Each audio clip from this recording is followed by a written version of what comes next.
오늘 특별 새벽기도 네 번째 날입니다.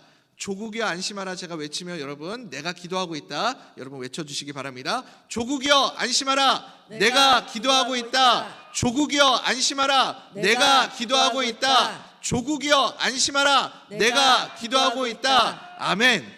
내가 기도하는 나의 기도 들으시고 다윗의 기도 들으시고 예루살렘을 지켜주신 하나님, 내 기도 들으시고 이 나라 이 민족 주님께서 지켜주시고 은혜 베풀어 주실 줄 믿습니다. 오늘도 나라와 민족을 위해 기도하는 우리 대전명성교회 모든 성도님들 될 수 있기를 간절히 소원합니다.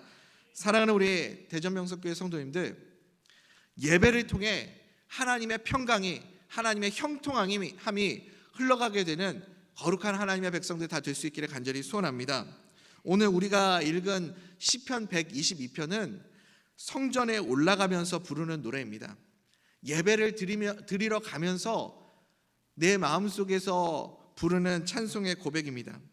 여러분도 오늘 새벽에 예배드리러 오시면서 기대감이 있으셨나요? 기대감을 가지고 오셨습니까?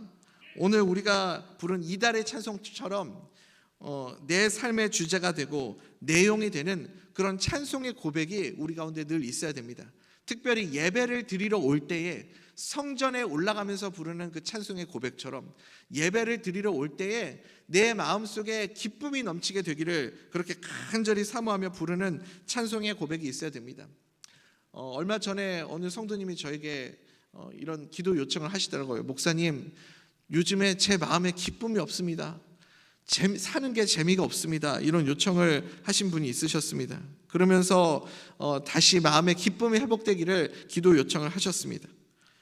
사랑하는 우리 대전명석교회 성도님들, 여러분은 무엇으로 기쁨을 누리고 계십니까? 무엇 때문에 기뻐하십니까? 예배를 통해 이 기쁨이 회복될 수 있게 되기를 간절히 소원합니다. 시편 122편 1절입니다. 함께 읽어볼까요? 시작. 사람이 내게 말하기를 여호와의 집에 올라가자 할 때에 내가 기뻐하였도다. 아멘. 예배를 드리러 올라갈 때 예배 가운데 이 기쁨이 우리 가운데 회복될 수 있게 되기를 간절히 소원합니다. 여러분, 성숙한 신앙인과 아직 성숙하지 않은 미성숙한 신앙인의 차이가 무엇일까요? 더 쉽게 말하자면 신앙이 좋은 사람, 신앙이 별로 좋지 않은 사람의 차이가 어디에서 나올까요? 내 감정의 중심이 어디에 있는지, 내 감정이 어디에서부터 나오는지를 보면 알 수 있습니다. 희로애락의 감정, 기쁨의 감정, 이런 감정들이 어디에서부터 누구에게서부터 흘러 들어오는지를 확인해 보면 내 신앙의 상태를 확인할 수 있습니다. 다윗은요, 그 마음의 기쁨이 늘 주님으로부터 흘러나오는 기쁨이 있었습니다. 여러분, 왜 하나님이 다윗을 기뻐하셨을까요? 왜 주님의 마음에 합한 자라고 그렇게 말씀하셨을까요? 다윗은 늘 하나님을 예배할 때 남다른 기쁨이 있었습니다. 하나님을 예배할 때 감출 수 없는 기쁨이 있었습니다. 우리가 잘 알고 있는 내용이 있잖아요. 언약궤가 다시 돌아올 때 다윗이 너무 기뻐서 자기 바지가 벗겨지는 줄도 모르고 기뻐하며 춤을 췄던 사람입니다. 미갈은 그 모습을 보고 다윗을 업신 여겼지만 하나님은 그 다윗의 기쁨을 기뻐하셨습니다. 얼마나 기뻐하셨는지 모릅니다. 저도 집에서 이제 강아지를 키우는데 강아지는 늘 제가 밖에 나갔다가 들어올 때마다 저를 보면서 기뻐합니다. 강아지를 키우시는 분들은 그 맛을 알죠. 집에 아무도 반겨주질 않는데 집에 잠깐 나갔다가 들어와도 기뻐합니다. 집에 있다가 쓰레기 버리고 들어와도 저를 보면서 반기고 기뻐요. 한 달 동안 못 보고 지냈던 사람처럼 그렇게 막 반가워하고 기뻐하고 저를 반겨줍니다. 여러분, 기뻐하는 것과 영광 받는 것이 동일한 표현입니다. 우리 소요리 문답 제1번 질문이 뭐죠? 사람의 제1된 목적이 무엇입니까? 정답은 하나님을 영화롭게 하며 영원토록 그를 즐거워하는 것입니다. 여러분들 다 알고 계시는 거 맞죠? 하나님을 영화롭게 하고 영원토록 그를 즐거워하는 것. 근데 하나님을 영화롭게 하는 것과 영원토록 그를 즐거워하는 것이 같은 의미예요. 동등한 표현입니다. 하나님을 기뻐하면 하나님이 영광 받으십니다. 강아지가 저를 보고 막 기뻐하면요, 제가 영광 받는 느낌을 받더라고요. 내가 어디 가서 이렇게 영광을 받을까 이런 생각이 들더라고요. 하나님을 기뻐하면요, 하나님이 영광 받으십니다. 하나님을 기뻐하는 자를 통해서 하나님의 이름을 영화롭게 그렇게 되는 줄 믿습니다. 다윗이 그랬습니다. 하나님을 늘 기뻐했습니다. 다윗의 감정은 늘 하나님으로부터 나오는 감정이었습니다. 기쁨뿐만이 아니에요. 다윗의 모든 감정이 하나님으로부터 나왔습니다. 심지어 분노조차도 하나님으로부터 나왔어요. 여러분, 골리앗을 위시한 블레셋 군대가 이스라엘에 쳐들어왔을 때를 기억하실 겁니다. 매일 밤낮으로 아침 저녁으로 골리앗이 이스라엘 진영 앞에 와가지고 이스라엘 백성들을 욕하고 저주하고 하나님을 모욕했습니다. 근데 그 모습을 바라보면서 아무도 분노하지 않았습니다. 단 한 사람, 누구만 분노했습니까? 다윗만 분노했습니다. 이 할례받지 못한 블레셋 사람이 누구이기에 살아계신 우리 하나님을 모욕하느냐? 다윗이 분노했습니다. 견딜 수 없는 분노로 이 골리앗 앞에 나가서 싸우려고 했습니다. 사람들이, 그 형들이 정신 차리라고 말리고 주변에 있는 사람들이 말려도 그 의분을 막아낼 사람이 없었습니다. 사울 왕조차도 그를 설득할 수 없었습니다. 여러분, 다윗의 희로애락은 다 하나님 중심에 있었습니다. 성숙한 그리스도인의 특징이 무엇일까요, 여러분? 모든 감정이 다 예수님으로부터 오는 사람입니다. 예배드리는 기쁨은 여러분 주님이 주시는 마음인 줄 믿습니다. 예배 드릴 때 주님이 주시는 마음이 있습니다. 선교하는 기쁨, 기도하는 기쁨, 전도하는 기쁨, 이 기쁨은 주님이 주시는 기쁨인 줄 믿습니다. 성숙한 신앙인의 슬픔은 무엇일까요?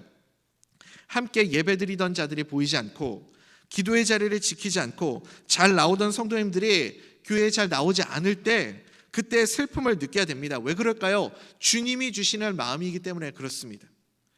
온라인으로 예배를 드릴 때 여러분 진정한 기쁨을 누릴 수 있을까요? 정말 예배드림이 기쁨이 된다면 현장에 찾아올 수밖에 없습니다. 다윗을 보십시오. 예배를 드리러 가는 그 성전으로 올라가면서부터 주체할 수 없는 기쁨이 그에게 있었습니다. 정말 예배드리는 것이 기쁨이 되면요, 현장에 찾아오지 않고는 견딜 수가 없는 겁니다. 지난 토요일 날 제가 이제 아내가 치료를 좀 받고 있는 과정이어가지고 이제 장인어른 친정에 가서 치료받고 돌아오느라고 제가 대전역에 가서 이제 저녁 늦게, 토요일 저녁 한 9시 반 정도 됐을까요? 이제 픽업을 가려고 대전역에 갔습니다. 아무도 없을 줄 알았는데 한 9시 반쯤 됐더니 갑자기 어디에서 똑같은 옷을 입은 사람들이 막 우르르 몰려오는 거예요. 저는 진짜 당황을 했습니다. 저는 그런 거에 관심이 없어가지고 전혀 몰랐거든요. 알고 보니까 그 사람들이 어디에서 온 사람들이냐면 한화 이글스 그 야구 팬들이더라고요. 저는 진짜 몰랐습니다. 한화 이글스가 대전 연고지라면서요. 여러분 알고 계셨어요? 저만 빼고 다 알고 계셨군요. 저는 정말 몰랐거든요. 처음 알았어요. 그날 한화 이글스 옷을 입고 와가지고 막 거리를 그날 이겼나 봐요. 막 제가 알기로는 이런 표현하면 또 성도님들한테 혼날지도 모르는데 잘 못하는 팀인 줄 알았는데 그날 이겼나 봅니다. 그래가지고 막 기뻐하는 모습이 보이더라고요. 여러분 정말 사랑하고 기뻐하면 현장에 찾아가더라고요. 사랑하는 우리 대전명성교회 성도님들, 우리의 예배가 그렇습니다. 정말 기쁨이 넘치면 예배의 자리로 나오게 될 줄 믿습니다. 예배 드림이 기쁨이 되게 되기를 간절히 소원합니다. 직접 와서 예배 드리지 않고는 견딜 수 없는 그런 예배를 사모하고 예배가 기다려지고 설레이는 그런 마음이 우리 가운데 회복될 수 있게 되기를 간절히 소원합니다. 우리 122편 2절부터 4절까지 함께 보겠습니다. 시작. 예루살렘아 우리 발이 내 성문에 안에 섰도다. 예루살렘아 너는 잘 짜여진 성읍과 같이 건설되었도다.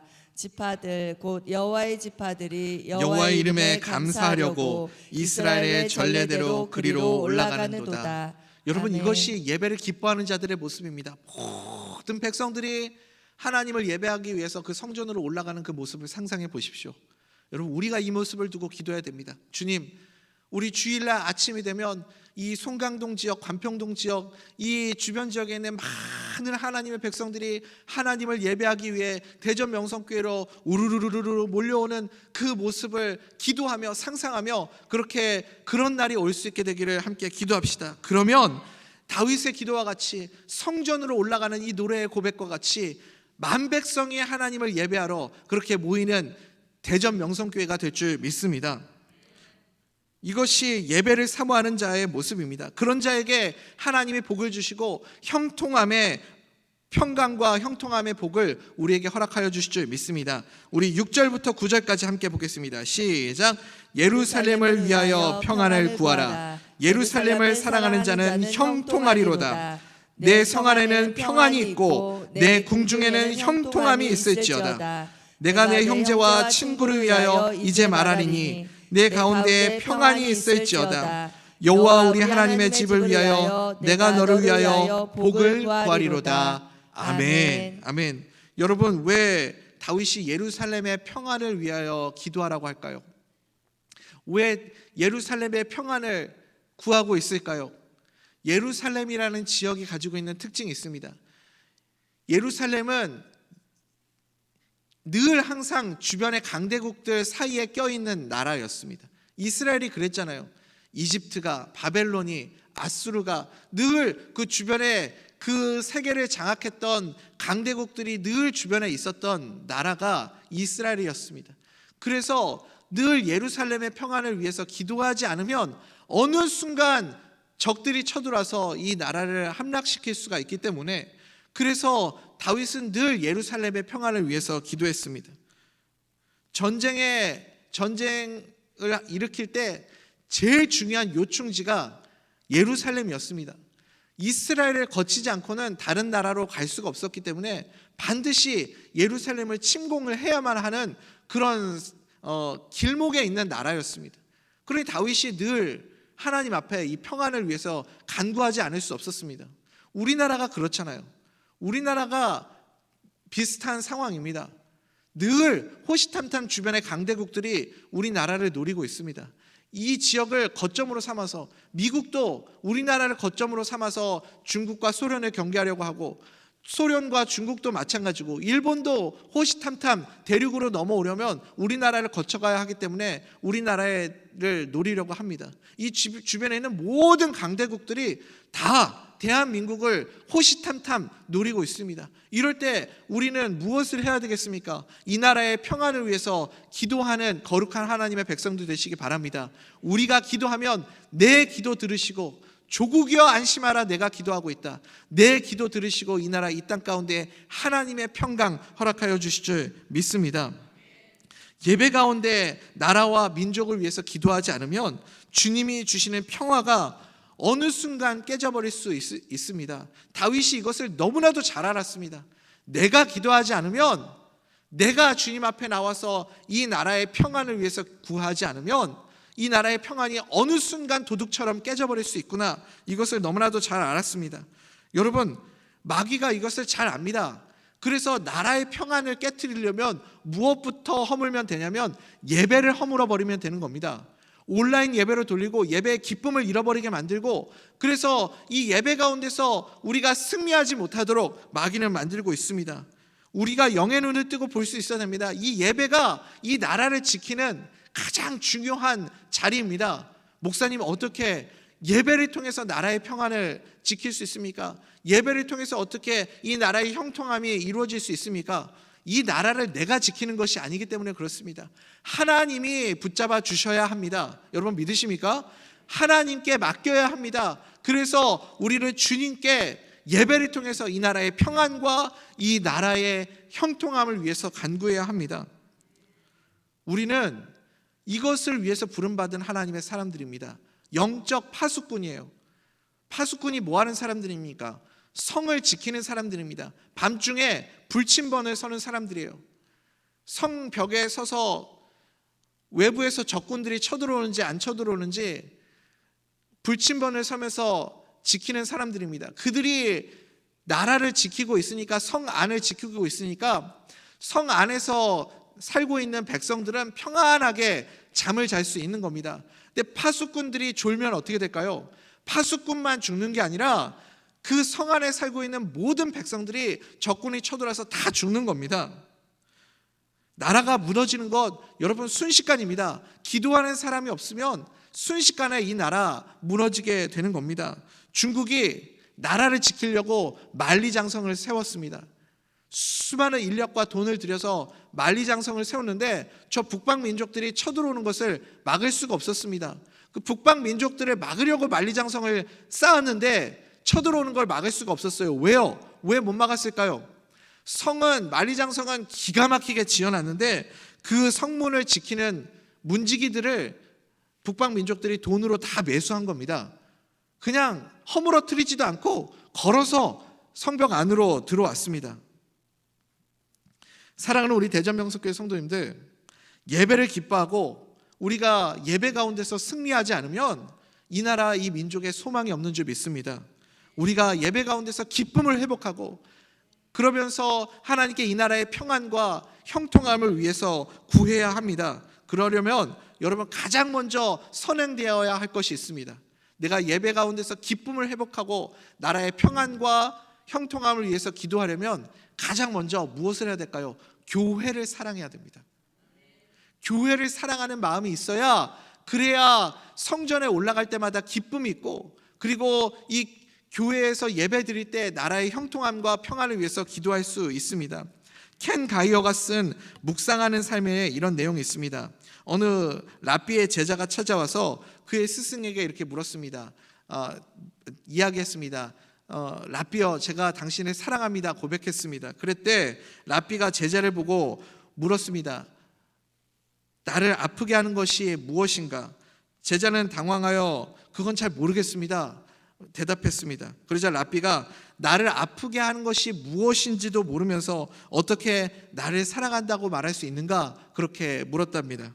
여러분, 우리가 교회를 사랑한다면 교회의 약점들, 교회의 연약한 부분들, 교회의 아픔까지도 사랑할 수 있어야 할 줄 믿습니다. 많은 성도님들이 교회를 사랑합니다, 교회를 정말 소중하게 생각합니다 이렇게 말씀하시면서도 교회의 아픔이 무엇인지 잘 모릅니다. 교회에 깊게 들어오지 않으려고 합니다.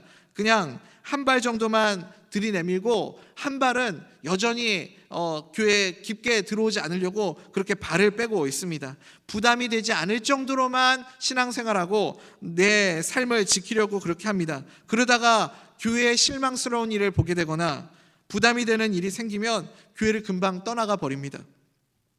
그러나 진정으로 교회를 사랑하는 분들은 그렇지 않습니다. 교회의 아픔을 잘 알고 있습니다. 교회가 때로는 안 좋은 일이 생기고 또 시험에 빠질 것 같은 일들이 생기고 때로는 부끄러운 일들이 있을 때에도 그것 때문에 교회에 떠나지 않습니다. 오히려 그 문제를 두고 하나님 앞에 애통하는 심정으로 부르짖으며 기도합니다. 기도하며 교회의 부족함을 메꾸려고 하고 또 교회를 변화시키려고 헌신합니다. 그것이 내 감정의 희로애락이 예수님의 중심에 있는 사람의 모습인 줄 믿습니다. 다윗과 같이 나의 분노도 나의 기쁨도 나의 모든 감정도 다 예수님으로부터 나오는 거룩한 예수님의 사람, 하나님의 사람 될 수 있기를 간절히 소원합니다. 여러분, 다윗이 성전을 사랑했던 것은 다른 이유가 아닙니다. 예루살렘이 웅장하거나 예루살렘 성이 특별히 아름다웠기 때문이 아닙니다. 왜 다윗이 하나님의 전을 사랑하고 하나님을 예배하는 것을 기뻐했을까요? 그곳에 하나님의 분명한 임재가 있었기 때문입니다. 하나님께서 예루살렘에 함께 계시겠다고 약속하셨기 때문입니다. 우리 대전명성교회도 마찬가지 아닙니까? 교회에 좋은 것만 가득하기에 교회를 사랑하는 것 아닙니다. 주님이 교회의 머리이시고 교회는 주님의 몸이기 때문에 때로는 우리가 더러워지기도 하고 때로는 우리가 병들기도 하지만 그래도 분명한 것은 이 교회는 주님의 것이고 우리 교회의 머리는 주님이시기에 우리가 교회를 사랑할 수 있는 줄 믿습니다. 여러분, 좋은 교회 찾아보셨습니까? 이 세상에서 제일 좋은 교회 어떤 교회입니까? 제가 짜고 치는 그것도 아니고 제일 좋은 게 우리 교회죠. 근데 좋은 교회를 찾아다니는 분들이 있습니다. 좋은 교회만 다니시는 분들이 있어요. 여러분, 내가 좋은 교회를 찾았다 한들, 좋은 교회를 찾아다니는 그분이 좋은 교회를 찾았다 한들 그분이 그 교회에 가는 순간 그 교회는 더 이상 좋은 교회가 아니게 되는 겁니다.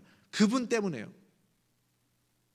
그러니 좋은 교회를 찾아다니는 것이 아니라 내가 좋은 교회의 일원이 되기를 기도해야 합니다. 교회의 연약함도, 교회의 약점도, 교회의 부족한 부분도 다 품고 사랑할 수 있는 우리 대전명석교회 성도님들 될 수 있기를 간절히 소원합니다. 그러면 주님께서 우리 교회 가운데 평안을 허락하여 주실 줄 믿습니다. 우리 교회 가운데 형통함도 허락하여 주실 줄 믿습니다. 여러분, 정말 우리가 주님을 신뢰한다면 예배 가운데서 분명한 말씀을 통해서 예배 가운데서 분명한 하나님의 평안을 경험할 수 있어야 됩니다. 어느 날 어느 가정의 부모님이 얘들아 아빠랑 같이 미국 여행 가자 이렇게 얘기하면 아이들의 반응이 어떻게 해야 되겠습니까? 아이들의 반응이 와 신난다, 아빠랑 여행 간다 이렇게 나오는 게 정상적인 반응 아니겠습니까? 그런데 얘들아 아빠랑 같이 미국 여행 가자 이러는데 아이들이 어떻게 해요? 저는 영어도 할 줄 모르고 돈도 없는데 어떡하죠? 이렇게 이야기하는 것은 정상적인 모습이 아닙니다. 돈이 없어도 영어를 못해도 아빠랑 같이 가면 문제될 게 뭐가 있겠습니까? 여러분 그렇지 않습니까? 그런데 우리가 예배 가운데 있으면서도 내 아버지 되시는 주님을 만나러 오는 이 시간에도 여러분 우리 가운데 여전히 염려와 걱정 속에 있으면 여러분 그것이 우리가 예배하는 이유가 무엇이 되겠습니까? 예배 가운데서 진정한 마음의 평안을 누릴 수 있게 되기를 간절히 소원합니다. 예배를 통하여 형통함을 경험할 수 있게 되기를 간절히 소원합니다. 정말 우리와 함께 계시는 주님을 우리가 예배 가운데 경험할 때 이 나라, 이 민족, 이 백성을 위해서 기도하고 이 나라를 변화시키는 평안과 형통함이 우리 교회를 통해서 흘러가게 될 줄 믿습니다. 요한복음 14장 27절입니다. 우리 같이 읽어볼까요? 시작. 평안을 너희에게 끼치노니 곧 나의 평안을 너희에게 주노라. 내가 너희에게 주는 것은 세상이 주는 것과 같지 아니하리라. 너희는 마음에 근심하지도 말고 두려워하지도 말라. 세상은 아멘. 평안을 알지 못합니다. 세상이 알 수 없는 평안이 우리 교회 가운데 있는 줄 믿습니다. 세상에 경험해보지 못한 평안이 우리 가운데 있는 줄 믿습니다. 그러니 우리는 근심하고 염려하고 걱정할 이유가 없습니다. 이 평안을 우리가 먼저 누리고 경험해봐야 그래야 나라의 평안을 위해서 간구할 수 있습니다. 왜냐하면 평안은 밖에 있는 것이 아니라 교회 안에 있기 때문에 그렇습니다. 다윗도 똑같았습니다. 교회 밖에, 성전 밖에 평안이 있는 것이 아니라 하나님을 예배하는 예배의 자리에 평안이 있었기 때문에 그 예루살렘의 평안을 예배의 자리에서 구하라고 그렇게 말하고 있는 겁니다. 우리 122편 7절 8절 우리 큰 목소리로 읽어봅시다. 이게 주제 말씀입니다. 함께 읽겠습니다. 시작. 네 성 안에는 평안이 있고 내 궁중에는 형통함이 있을지어다. 내가 내 형제와 친구를 위하여 이제 말하리니 네 가운데 평안이 있을지어다. 아멘. 아멘. 여러분 평안을 경험하시기를 간절히 소원합니다. 무엇으로 우리가 세상을 변화시킬 수 있을까요?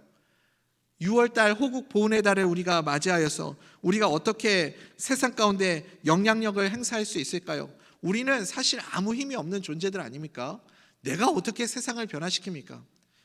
그러나 교회를 사랑하고 예배하기를 기뻐하면 그러면 우리 가운데서부터 하나님의 평안과 형통함이 흘러가게 될 줄 믿습니다. 우리는 깨어서 이 나라와 민족을 위해서 기도하는 자들이 되어야 됩니다. 파수꾼이 되어야 됩니다. 파수꾼이 잠들면 누가 나라를 지키겠습니까? 파수꾼이 잠들면, 영적인 파수꾼이 잠들면 누가 이 나라와 민족을 위해서 기도하겠습니까? 아무도 기도하는 사람이 없으면 누가 이 나라와 민족 가운데 평안을 간구하며 누가 이 나라의 형통함을 위하여 기도하겠습니까? 우리가 깨어 있어야 됩니다.